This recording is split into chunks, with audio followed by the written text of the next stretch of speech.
Hi there. Have you ever wondered why would one country care about the money of another country? Like seriously, what's the benefit? What's the point? Today, we're diving deep into a question that seems simple but is actually connected to global power, control, and even war. And we'll break it down like you're 5 years old, easy words only. Chapter 1: Why it even matters. Let's say you live in a house, but the water in your house comes from your neighbor's tap. If they turn it off, you're in big trouble. That's how it works with money too.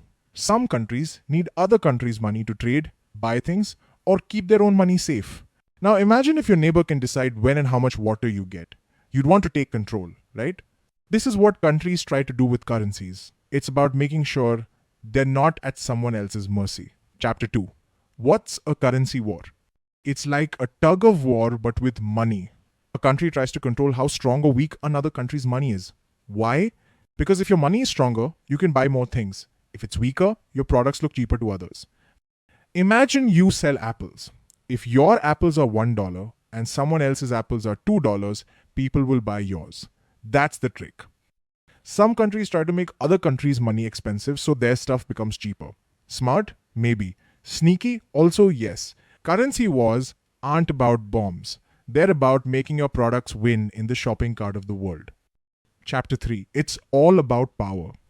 Controlling another country's currency is like holding the remote control. You can mess with their economy. You can make them panic. You can push them to do what you want. It's economic chess. The one who moves smarter wins. Let's look at some real life examples. Chapter 4: The USA and the almighty dollar. The US dollar is like the big boss of all currencies. Most countries trade in dollars, even if the US isn't part of the deal. Let's say India buys oil from Saudi Arabia. Guess what? They still pay in US dollars. Why does this matter? Because the US can print dollars. If other countries depend on dollars, the US has the upper hand. If the US doesn't like you, they can freeze your dollar accounts or block your trade. That's why countries like China and Russia are trying to stop using the dollar. They don't want the US to hold their remote. Chapter 5: How China Plays the Game. China wants its currency, the yuan, to be powerful like the US dollar. But here's the trick: China often keeps its currency low on purpose. Why? So their stuff looks cheaper in the world market. If a Chinese phone is $300 and a US phone is $500, more people will buy from China. That means more jobs and money for China. Some people say China plays unfair, but China says we're just doing what's best for us. They also offer loans in yuan, helping countries build roads, bridges, ports, all while tying them to Chinese money. Chapter 6: Tools to control other countries' currencies. Let's break it down super simple. Number 1: printing more money. If a country prints a lot of money, its value drops, so it becomes cheaper to buy from them. Number 2: buying and selling foreign currencies. A country's central bank might buy or sell big chunks of another country's currency. This changes the supply and demand and moves the price. Number 3: giving loans in their own currency. Let's say the US gives loans to poor countries but in dollars. Now that country needs dollars to pay it back. The US just got more power. Number 4: sanctions and rules.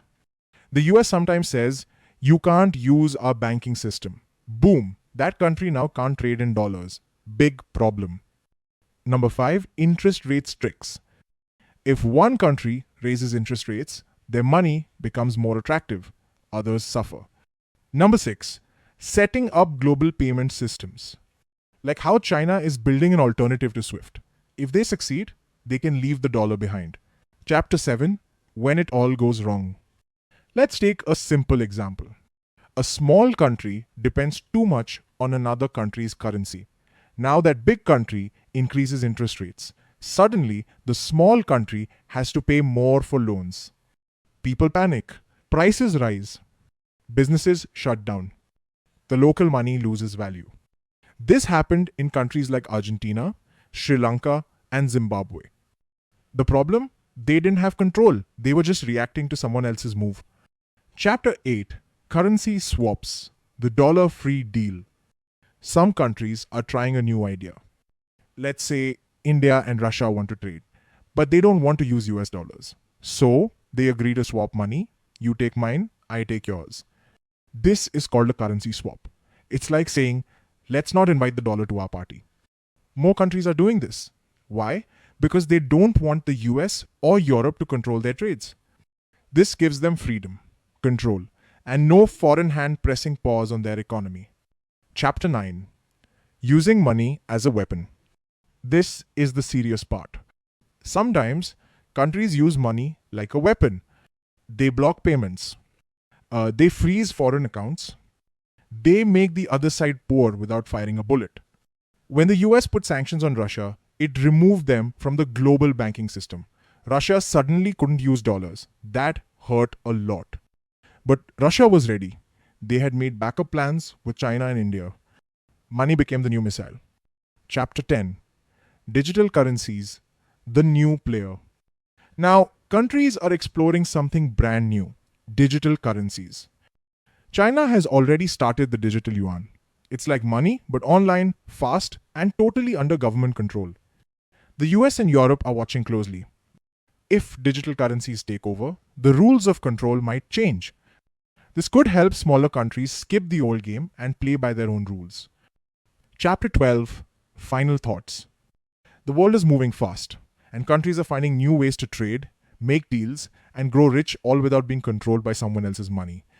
In the end, money isn't just paper, it's power, it's control, and every country wants a bigger slice of it. Thanks for watching.